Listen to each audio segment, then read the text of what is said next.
ഇത് ഒരു വിവാദത്തിനൊന്നും പറയുന്നതല്ല. പക്ഷെ ഇത് പറയാതിരിക്കുന്നതും ശരിയല്ല. ഇന്ത്യൻ ചലച്ചിത്ര സംഗീതം ഒരു വലിയ തോതിലുള്ള അപചയത്തെ നേരിടുന്നുണ്ടോ? ഉണ്ട് എന്ന് വേണം കരുതുവാൻ. ഇത്തവണത്തെ നാഷണൽ അവാർഡുകളുടെ കൂട്ടത്തിൽ ഏറ്റവും നല്ല പിന്നണി ഗായികയ്ക്ക് അവാർഡ് കിട്ടിയത് ശ്രീമതി ബോംബെ ജയശ്രീക്കാണ്.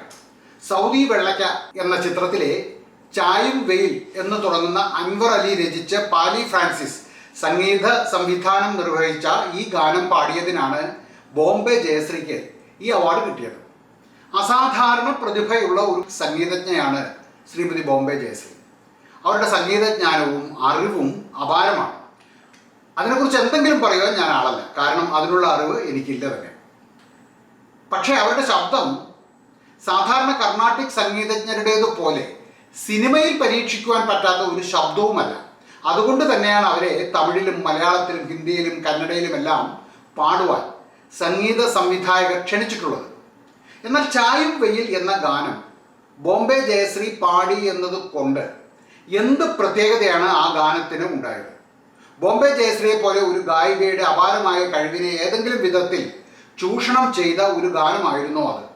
തീർച്ചയായും ബോംബെ ജയശ്രീ അവാർഡിന് അർഹയാണ്. പക്ഷേ ഈ ഗാനം അങ്ങനെ ഒന്നല്ല. അതുകൊണ്ടാണ് ഞാൻ ആദ്യം പറഞ്ഞത് ഇന്ത്യൻ ചലച്ചിത്ര സംഗീതം, അതല്ലെങ്കിൽ ചലച്ചിത്ര ഗാന ശാഖ വലിയ ഒരു അപജയത്തെ നേരിട്ട് കൊണ്ടിരിക്കുന്നു എന്ന്. കാരണം ചായും വെയിൽ പാടി അവാർഡ് കിട്ടുമ്പോൾ അതിലും നല്ല ഗാനങ്ങൾ കഴിഞ്ഞ വർഷം ഇന്ത്യയിൽ ഉണ്ടായിട്ടില്ല എന്നല്ലേ അതിൻ്റെ അർത്ഥം? ഇത്തവണ നാഷണൽ ചലച്ചിത്ര അവാർഡുകളും സംസ്ഥാന അവാർഡുകളും ഒരുമിച്ച് പ്രഖ്യാപിച്ചത് കൊണ്ടുകൂടിയാണ് വലിയ രീതിയിലുള്ള ചില താരതമ്യങ്ങൾ എല്ലാ കാറ്റഗറിയിലും ഉണ്ടായത്. അങ്ങനെ കീറിമുറിക്കുവാൻ നമുക്ക് ആട്ടവും ആടുജീവിതവും നമ്മുടെ മുമ്പിലുണ്ട്. അവാർഡ് കിട്ടിയവരും കിട്ടാത്തവരും അവർ പരാതികൾ പറയുന്നതിനേക്കാൾ സുശക്തമായി അവരുടെ ആരാധകരും സോഷ്യൽ മീഡിയയും അവർക്ക് വേണ്ടി വാദിക്കുന്നുമുണ്ട്. ആ വിവാദങ്ങൾ അവിടെ നിൽക്കട്ടെ. ബോംബെ ജയശ്രീയുടെ ആലാപന ശൈലിക്കോ രീതിക്കോ ഏതെങ്കിലും തരത്തിലുള്ള ഒരു വെല്ലുവിളി ഉയർത്തിയ ഗാനമായിരുന്നോ അത്? ഒരിക്കലുമല്ല. ഒരു സാധാരണ സ്ലോ ഗോയിങ് ട്രാക്ക്. കുറേ അധികം കാലമായി മലയാള സിനിമയിൽ ധാരാളമായി പിടിമുറുക്കിയിരിക്കുന്ന ഒരു പ്രത്യേകതരം ജോണറാണ് ഈ ഗാനം. ഒരുമാതിരി അടുത്ത കാലങ്ങളിലെല്ലാം ഇറങ്ങിയ എല്ലാ സിനിമയിലെയും പാട്ടുകളും ഇങ്ങനെയൊക്കെ തന്നെയാണ്. ഇന്ത്യൻ ഇൻഡി മ്യൂസിക് എന്ന ഗണത്തിൽപ്പെടുത്തുവാൻ പറ്റുമെന്ന് തോന്നുന്നു ഈ പുതിയ കാലത്തെ പാട്ടുകളെ. മഞ്ഞുമൽ ബോയ്സ് എന്ന ചിത്രത്തിലെ ഒരു ഗാനം സുഷിൻ ശ്യാം ഇൻഡി മ്യൂസിക് ചുവട് പിടിച്ചാണ് ചിട്ടപ്പെടുത്തിയിരിക്കുന്നത് എന്നാണ് പറയുന്നത്. ഇഷാം അബ്ദുൽ വഹാബ് പോലെ ഒട്ടേറെ പേർ ഈ ഒരു മാർഗത്തിലാണ് ഇപ്പോൾ സഞ്ചരിക്കുന്നത്. ഇനി ചായും വെയിൽ എന്ന പാട്ടിലേക്ക് വന്നാൽ കമ്പോസിഷനിൽ വെറും ഒരു സാധാരണ പാട്ട്, അത് മാത്രമാണ് ചായും വെയിൽ എന്ന ഗാനം. അതിൻ്റെ ഒറ്റ പ്രത്യേകത അത് ബോംബെ ജയശ്രീ പാടിയിരിക്കുന്നു എന്നതും മാത്രമാണ്. ഇന്നലെ വരെ ആർക്കും ആ പാട്ട് അറിയില്ലായിരുന്നു. ഇന്നിപ്പോൾ ബോംബെ ജയശ്രീക്ക് അവാർഡ് കിട്ടിയപ്പോൾ അതിനെ പൂഴ്ത്തിക്കൊണ്ടൊക്കെ വരുന്നവർ ഇന്നലെ വരെ എവിടെയായിരുന്നു? അതുകൂടി ഒന്ന് പറയണം.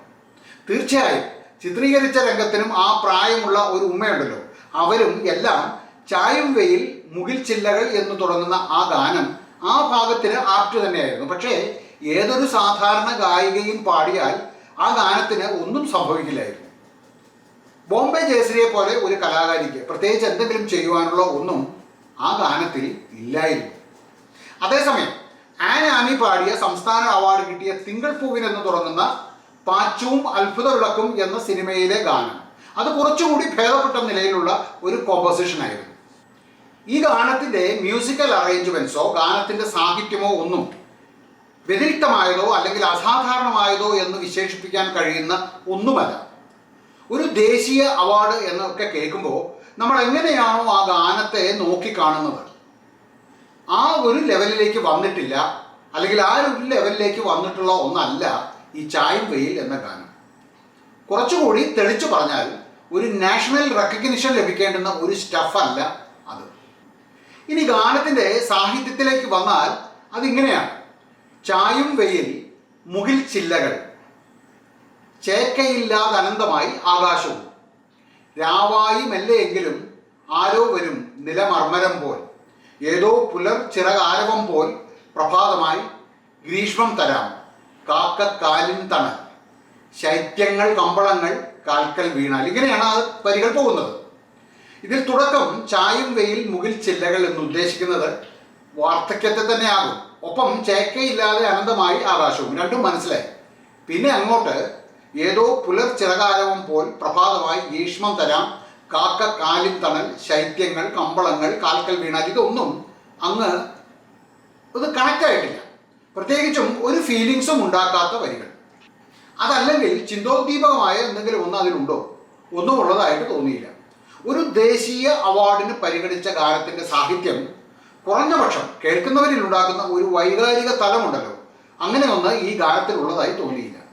സാഹിത്യം മാത്രമല്ല, കമ്പോസിഷൻ, തനിമ, ക്രാഫ്റ്റ്സ്മാൻഷിപ്പ്, സാങ്കേതികത, ഇമോഷൻ, ഡൈനമിക്സ്, ഇങ്ങനെ ഒന്നിലേറെ തലങ്ങളിൽ റെസണേറ്റ് ചെയ്യുന്ന ഒന്നാകണം ഒരു അവാർഡ് വിന്നിംഗ് ഗാനം. അങ്ങനെയൊന്നും തോന്നിയില്ല ഈ ഗാനത്തെ സംബന്ധിച്ചിടത്തോളം എനിക്ക്.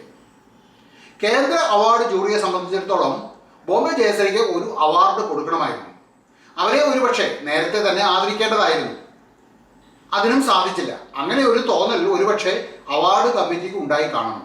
എന്നാൽ പിന്നെ ഈ പാട്ടിന് തന്നെ ആകട്ടെ അവാർഡ് എന്ന് തീരുമാനിച്ചതുപോലെ ഒരു അവാർഡ്. ഒരുപക്ഷെ കഴിഞ്ഞ വർഷം മറ്റ് ചലച്ചിത്ര ഗാനങ്ങൾക്ക് വേണ്ടിയൊന്നും ബോംബെ ജയശ്രീ പാടിയിട്ടുണ്ടാകാനും ഇടയില്ല. ഇതിനെ പല രീതിയിൽ കാണുവാൻ കഴിയും. ഇതിലും നല്ല ഗാനങ്ങൾ മറ്റു ഭാഷകളിൽ ഒരു സെൻസറിങ് വർഷം ഉണ്ടായി കാണും. പക്ഷെ ആ ചിത്രങ്ങളൊന്നും മത്സരത്തിന് അയക്കണമെന്നില്ലല്ലോ. മമ്മൂട്ടിയുടെ ഒരു ചിത്രവും ഇത്തവണ മത്സരത്തിന് അയച്ചിരുന്നില്ല എന്ന് കേൾക്കുന്നുണ്ട്. അതുപോലെ മത്സരത്തിന് അയച്ചാലല്ലേ പരിഗണിക്കാൻ പറ്റൂ. മാത്രമല്ല, ഞങ്ങൾക്ക് മുൻപിൽ വന്ന സിനിമകളിലെ ഗാനങ്ങളിൽ ഏറ്റവും മികച്ചത് ഇതായിരുന്നു എന്നൊക്കെ ആയിരിക്കാം ഒരുപക്ഷെ അവാർഡ് കമ്മിറ്റിയും ജൂറിയും ഒക്കെ പറയുവാൻ പോകുന്നത്. വാദത്തിനു വേണ്ടി ഇതൊക്കെ സമ്മതിച്ചാലും ഇത്രയൊക്കെ ദേശീയ അവാർഡിനൊക്കെ നിലവാരമുള്ളൂ എന്നുകൂടി നിങ്ങൾ സമ്മതിക്കേണ്ടി വരും.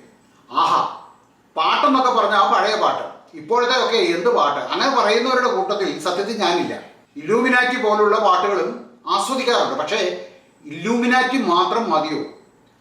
എന്നാലും പഴയ പാട്ടുകൾ ആഹാ എത്ര മനോഹരമായിരുന്നു എന്ന് ആരെങ്കിലും പറഞ്ഞാൽ അത് നിങ്ങളുടെ തലമുറയുടെ കുഴപ്പമാണ് എന്ന് പറഞ്ഞു വരുന്ന ന്യൂ ജനറേഷനോട് എനിക്ക് ഒരു ചോദ്യം ചോദിക്കാനുണ്ട്. കഴിഞ്ഞ വർഷം, അതായത് 2023 മാത്രം പുറത്തിറങ്ങിയ 5 ഏറ്റവും നല്ല മലയാള ഗാനങ്ങൾ ഒന്ന് ഓർത്തെടുത്ത് 1, 2, 3, 4, 5 എന്ന ക്രമത്തിൽ നിങ്ങൾക്കൊന്ന് പറയാമോ? എനിക്ക് ഉറപ്പുണ്ട് ആരും പറയില്ല. കാരണം ആർക്കും അങ്ങനെ ഒരു പാട്ടും അറിയില്ല. ഫാസ്റ്റ് ഫുഡ് പോലെയുള്ള സംഗീതത്തിൻ്റെ ഡിസ്പോസിബിൾ കാലത്താണ് ഇപ്പോൾ നമ്മൾ ജീവിക്കുന്നത്. ആർക്ക് വേണം പാട്ടിൻ്റെ സാഹിത്യം? ആർക്ക് വേണം പാട്ടിൻ്റെ ഓർത്തു വയ്ക്കാവുന്ന ഈണങ്ങൾ? എന്നാൽ 1985 അല്ലെങ്കിൽ 86 വേണ്ട, അതിനു മുൻപ് 90 അല്ലെങ്കിൽ അതിനു മുൻപ് ഇറങ്ങിയ ഏത് വർഷത്തെ പാട്ടാണെങ്കിലും മലയാളി ഇപ്പോഴും അതിൻ്റെ ഈണവും അതിൻ്റെ സാഹിത്യവും ഒക്കെ മനസ്സിൽ സൂക്ഷിക്കുന്നുണ്ട്. ഓർക്കണം, ഞാൻ പറയുന്നത് റേഡിയോ പോലും ഇല്ലാത്ത ഒരു കാലത്തെക്കുറിച്ചാണ്. റേഡിയോയും വലിഞ്ഞു പോകുന്ന കാസറ്റുകളും മാത്രം ഉണ്ടായിരുന്ന കാലത്ത് കേട്ട ആ പാട്ടുകളുടെ ഈണവും ലിറിക്സും എല്ലാം ഇന്നും അവർ ഓർത്തിരിക്കുന്നുണ്ടെങ്കിൽ എന്തുകൊണ്ടാണ് യൂട്യൂബിലും മ്യൂസിക് ആപ്പുകളിലും എന്തിന് പെൻ ഡ്രൈവുകളിലും കമ്പ്യൂട്ടറുകളിലും മൊബൈലിലും വരെ പാട്ടുകൾ സൂക്ഷിച്ചു വെച്ച് കേൾക്കുവാൻ കഴിയുന്ന ഈ കാലത്ത് നിങ്ങൾ ഒരു പാട്ടിൻ്റെയും ഈണവും സാഹിത്യവും ഓർമ്മയിൽ വയ്ക്കാത്തത്? പല പാട്ടുകളും കേൾക്കുമ്പോൾ ഒരു കൊമേഴ്ഷ്യൽ ജിംഗിൾ കേൾക്കുന്നത് പോലെ തോന്നാറുണ്ടോ? നല്ല ഗാനങ്ങൾ ഉണ്ടാക്കിയിരുന്നവരും ഇപ്പോൾ ആ വഴിക്കാണ്. ഗാനങ്ങൾക്ക് അതിൻ്റെ ആത്മാവ് നഷ്ടപ്പെട്ടിരിക്കുന്നു. ഇന്ത്യൻ ചലച്ചിത്ര സംഗീതത്തിനാകെ ഈ ഒരു കുഴപ്പം പിടികൂടിയിട്ടുണ്ട്.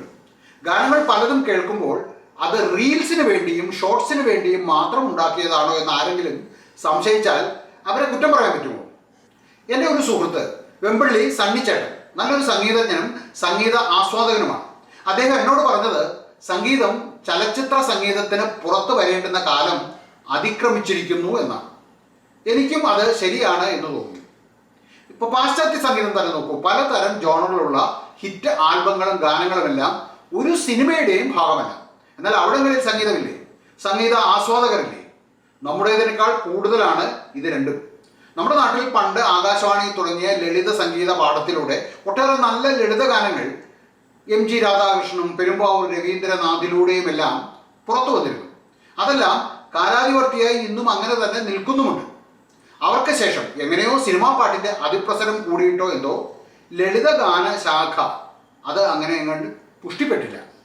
സണ്ണിച്ചേട്ടൻ പറയുന്നുണ്ടായിരുന്നു, നമ്മുടേതായ ഒരു ഗാന പ്രപഞ്ചം സൃഷ്ടിക്കാൻ യേശുദാസിൻ്റെ നേതൃത്വത്തിൽ തരംഗിണി സ്റ്റുഡിയോ വലിയ ശ്രമങ്ങൾ നടത്തിയിരുന്നു എന്ന്. അതും ഒരു കണക്കിന് ശരിയായിരുന്നു. തരംഗിണിയിൽ നിന്നും ഇറങ്ങിയ ഗാനങ്ങൾ ഇന്നും നമ്മുടെ മനസ്സിൽ അങ്ങനെ തന്നെ നിൽക്കുന്നുണ്ട്. രവീന്ദ്രൻ മാഷിൻ്റെ ഉത്സവ ഗാനങ്ങളൊക്കെ ഓർമ്മയില്ലേ? അത്യാവശ്യം മ്യൂസിക് സെൻസും ഓർക്കസ്ട്രേഷനും അറിയാമെങ്കിൽ ഈ വിധ ഗാനങ്ങൾ ട്യൂൺ ചെയ്യുവാൻ വലിയ വൈദഗ്ധ്യമൊന്നും ആവശ്യമില്ല. ആർക്കും സംഗീത സംവിധായകരാകാം. സംഗീതം പഠിക്കണമെന്നൊന്നുമില്ല, അറിയണമെന്നുമില്ല. ഇപ്പോൾ സംഗീതം അറിയാവുന്നവരെക്കാൾ ടെക്നീഷ്യന്മാരുടെ കാലമാണ്. നല്ല ടെക്നീഷ്യന്മാരാണെങ്കിൽ സംഗീത സംവിധായകരാകാം. അതാണ് ഈ കാലത്തിൻ്റെ പ്രത്യേകത. നല്ല പാട്ടുകാർ വേണോ? വേണ്ട, അത് ആവശ്യമേ ഇല്ല. ഇന്നത്തെ കാലത്ത് ഈ മാതിരി ഗാനങ്ങളാണ് സിനിമയ്ക്ക് ആവശ്യം. അതേ ഇപ്പോൾ വിറ്റു പോവുകയുള്ളൂ എന്ന് പറയുന്നവരും ഉണ്ട്. പ്രേക്ഷകർക്കും ശ്രോതാക്കൾക്കും എന്താണ് വേണ്ടത് എന്നത് ഒരു മുൻവിധിയോടെ തയ്യാറാക്കി കൊടുക്കുന്നത് കൊണ്ടുണ്ടാകുന്ന ഒരു തകരാറാണ് ഇത്. ഇങ്ങനെ ഒരു സങ്കല്പമുണ്ട് എന്ന് ഞാൻ കരുതുന്നില്ല. നല്ല മെലഡിക്ക് ആവശ്യക്കാരുണ്ട് ഇന്നും. അതിനോട് ഇഷ്ടമുള്ളവരുണ്ട്. അത് ആരും കൊടുക്കുന്നില്ലാത്തത് കൊണ്ടാണ് അത് ആരും കേൾക്കാത്തത്. നല്ലത് കൊടുത്തു നോക്കൂ, കേൾക്കാൻ ആളുണ്ടാവും. ജോൺസൺ മാസ്റ്റർക്കും രവീന്ദ്രൻ മാഷിനും ഒക്കെ ശേഷം മലയാള സിനിമാ ഗാനങ്ങൾക്ക് കുറച്ചെങ്കിലും വിശ്വാസപൂർവ്വം ആശ്രയിക്കാവുന്നവർ എന്ന് മലയാള സിനിമ കരുതിയിരുന്ന ശരത്തും എം ജയചന്ദ്രനും ഒക്കെ ഇപ്പോൾ പിൻവാങ്ങിയിരിക്കുന്നു. മറ്റൊരർത്ഥത്തിൽ അവരെയും ആർക്കും വേണ്ടാതെ ആയിരിക്കുന്നു. ഒരു ചെറിയ കാര്യം കൂടി പറഞ്ഞുകൊണ്ട് ഞാൻ അവസാനിപ്പിക്കാം. നമ്മുടെ മ്യൂസിക്കൽ റിയാലിറ്റി ഷോകൾ നിങ്ങൾ കാണാറില്ലേ? അതിലെത്ര പുതിയ ഗാനങ്ങൾ നിങ്ങൾ കേട്ടു? പുതിയ കാലത്തെ എത്ര പാട്ടുകൾ മത്സരാർത്ഥികൾ പാടുന്നുണ്ട് നിങ്ങൾ കണ്ടിട്ടുണ്ടോ? മലയാളത്തിലെ മ്യൂസിക് റിയാലിറ്റി ഷോകൾ ആരംഭിച്ച കാലം മുതൽ ഇന്ന് വരെ പഴയ ഗാനങ്ങളും ഞാൻ നേരത്തെ പറഞ്ഞ സംഗീത സംവിധായകർ വരെയുള്ളവരുടെ ഗാനങ്ങളും ഒക്കെ എടുത്തിട്ട് പാടി തകർക്കുന്നത് നമ്മൾ കാണുന്നുണ്ട്. പുതിയ കാലത്തെ പുതിയ പാട്ടുകൾ ഇപ്പോഴും റിയാലിറ്റി ഷോകളുടെ പടിക്ക് പുറത്താണ്. നമ്മുടെ സ്കൂൾ, സർവകലാശാല, യുവജനോത്സവങ്ങളുടെ പടിക്ക് പുറത്താണ് ഇപ്പോഴും നമ്മുടെ സിനിമാ പാട്ട്. അവിടെ ലളിത ഗാന മത്സരം മാത്രമേ ഉള്ളൂ. വേണമെങ്കിൽ സിനിമാ പാട്ട് മത്സരം പുതിയ ഒരു ഇനമായി യുവജനോത്സവങ്ങളിൽ ഉൾപ്പെടുത്താവുന്നതേ ഉള്ളൂ. അങ്ങനെ ഒന്ന് വന്നാൽ നിങ്ങൾ നോക്കിക്കോളൂ, പഴയ പാട്ടുകളുടെ ഒരു പ്രളയം തന്നെ മത്സരവേദികളിൽ നമുക്ക് കാണാം. Every art form should stand the test of time and space എന്ന് പറയാറുണ്ട്. ഏതൊരു കലയും കലാസൃഷ്ടിയും ദേശകാല പരിമിതികൾക്കുള്ളിൽ നിന്നും പുറത്തു കടന്ന് കാലാധിവർത്തിയായി നിൽക്കുമ്പോഴാണ് അതിനെ ഒരു ഗ്രേറ്റ് വർക്ക് ഓഫ് ആർട്ട് എന്ന് നമ്മൾ പറയുന്നത്. അതുമാത്രമേ എനിക്ക് ഇപ്പോൾ പറയുവാനുള്ളൂ. നന്ദി, നമസ്കാരം.